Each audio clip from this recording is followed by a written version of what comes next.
Bienvenue, fidèles de BND TV 100% Jésus-Christ. Nous sommes là encore aujourd'hui, le 2 janvier 2022.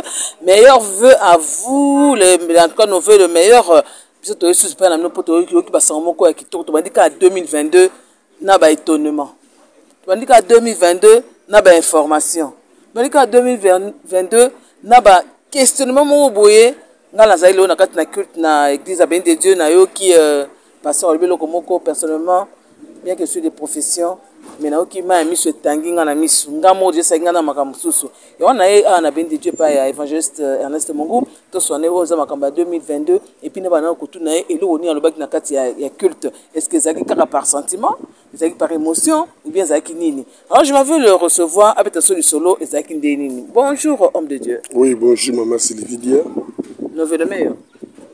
Oui, bonjour, meilleur veille, bonne année, prospérité, longévité, vraiment, bonne santé, nous sommes malades, et nous sommes fidèles, nous sommes BND TV. Nous sommes là, Amen, amen, amen. Évangéliste, on a dit que, en tout cas, personnellement, on a là qui, on a écrit comme on a dit que, aux offrir Jeep, on a pas en Zambie, na occasion nini. Non, Jeep.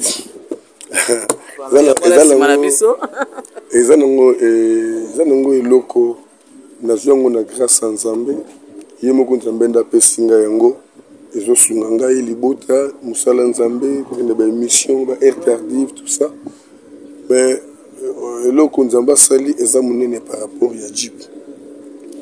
Maman Esther bandeko bamonaki ye na kit na biso ya vendredi le 31. Le 31, comment Nzambe a utilisé et a prophétisé. Mais comme il a vers 1h du matin, ma mère a couillé à sali crise. Na bengi azolobate, na bengi na moni na bandi ko liami no miso baloki likolo. Na bandi ko déclarer, na bandi ko ganga na sentir no mama ki Seigneur, t'as la promesse na yo Seigneur, Seigneur, na bondeli na moni ma pe maisoni mukie. Nazo benga ye connaissance ezate na memi na tie na mutuka na bengi docteur ana komi na hôpital nazo kanza bazo na ngai na koto hôpital te batali tension ka libanda na kata Jeep basali glycémie ka libanda na kata na Jeep et nzamba ko na zonga susu na ndako quand tozongi na ndako nasali ba déclaration na moni ma respiration zongi ma pe maisoni normal batie biloko pe aller et na tongo de bengi docteur aye parce que l'examen ba komi ba kisi bloqué belebele et tant on a ici na zone na église tant on a bondeli na zo kanzamba osina ngai offrande on est ba to offrande wani na ki bagete mais na tongo to na bongo na église na ki mbala moko nzamba zo ba ngai na offrir Jeep na ngalo ko la offrande bon le ko la yé muta pesaki yé muto sengi parce que na ko résister pour na nini. Mais ce qu'on a une émission d'En, puisque Dieu peut avoir des déplacements pour nous, chaque fois qu'il y a urgence, chaque fois qu'il y a émission, on s'en a dit pour moi, ce qu'on a une. Mais Nzamba ibiki na nango moko, tango sengi on a ibiki ko pouvoir. En entendant, na zongi de ka via ba moto, louer taxi, ba nanda ko ti peine. Tu peine donc on a kala moti peine. Naza na choité. Vous savez, ceux qui osent souffrir pour Nzambe, ils allaient avantage. Ce que vous avez là pour Nzambe des avantages. N'ayez pas zongi vraiment la souffrance, mais je crois que Nzambe a le pouvoir. Na où me la terre vraiment. Après sanga imutuka wa yuko yedenga pour l'intérêt musala nae. C'est quoi au fond d'ango au pesongo pa Nzambe, mais au semengo wapi. Au pesi musala Nzambe mususu bien ça na ndeni. Yango moyi na lobi que ba commissionnaire ba zoyengo na rediscuter même pas bateka ngo na cordon ya église. Mbongo wana ekota na caisse na biso ya chat ya parcelle parce que toi na mbongo ya chat parcelle ebungaki ebinga station salemaki par rapport à moto ndoko simba nga kufa ki sur place et mbongo ndaki porté disparu et dans le droit tout ba sous démarrage ala mbongo wana ekota na compte église na zumu tukana pesa ngo Nzambe na lobi cordon bateka yango na mona même mbongo te ba pesa na ngai te eleka na mbala moko na caisse ya achat parcelle d'église. Donc c'est ça. Ah, pasteur, c'est quelque chose de grand, hein? C'est quelque chose vraiment à toucher. Moi, personnellement, dans les lacs. Moi, personnellement, dans les lacs, quand j'ai senti ça, puisque Naïbi, comment est-ce que Dieu peut être importante pour un homme de Dieu, Bino Hollanda, si déjà un homme de Dieu peut offrir sa Jeep, aux amours Kaponaye. Et vous, avec cette année 2022, pour qu'on finisse pour l'ensemble Benabino, n'était pasteur année au 2022, année décrétée année. Et ça, année stabilité. Donc, tout le monde de l'ensemble, vraiment à rendre stable. D'abord, l'église est stable, la vie à Batou est stable. Pour ce que tu as la stabilité, il va être difficile pour te servir dans un dengue ou un sengeli. Donc, tout le monde de l'ensemble, vraiment à cause de la poste à moko na moko. Ou sengeli babala, ou sengeli voyager, ou sengeli babota, ou sengeli misala, ou sengeli babika.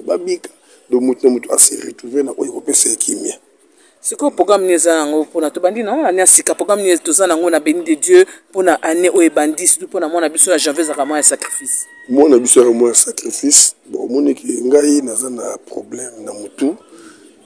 Excès ba délivrance ba koganga mutu azaki manque de repos. Mutu azaki moi problème. Alors mois de janvier na un sacrifice. To kana matin pour Christ to banda lobby. Donc, bande quoi ben des ici bah lobby na 5h30 qui nous 6h30 on est en direct. Donc ça la déclaration pour notre pendant toute une semaine. Et après on a bah docteur bah aussi un repos même il m'a pensé bah aussi un repos parce que ma ça les tellement belle. Après on a nous préparer voyage nous le cambo mama mike ceux qui bande ko baswinga les semaines Hollanda na qui ne repos mon il y a 3 semaines na mboka moko musika lekini moko vanda na zo traitement na zo concentration autant na kozonga to kota sikona bosinda musala nzam. Cette année to ke Luzizi là. Luzizi sera chaque année dans le mois de février. Année où ils ont programmé le 22. Le 22 février église Mobimba to ke Luzizi là. Et puis Luzizi les gars to en direct sur internet. De 0 na kasa zamba mais to zo bondi la na bato la poto par-ci par-là na kasa zamba.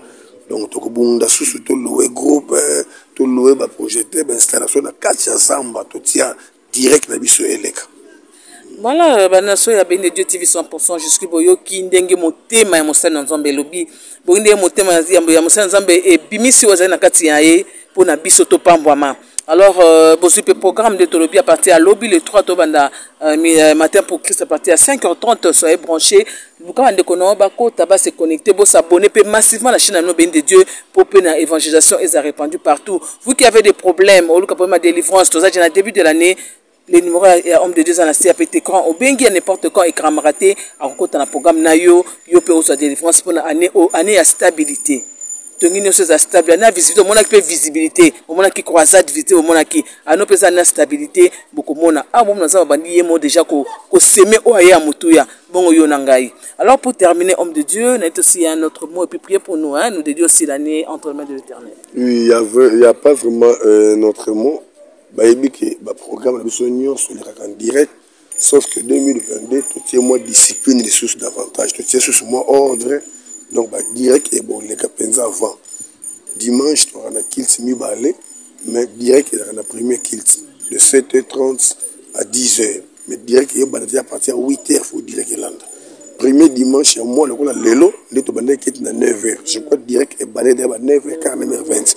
Donc tout le monde c'est pendant moké pour ma campagne sur les camarades.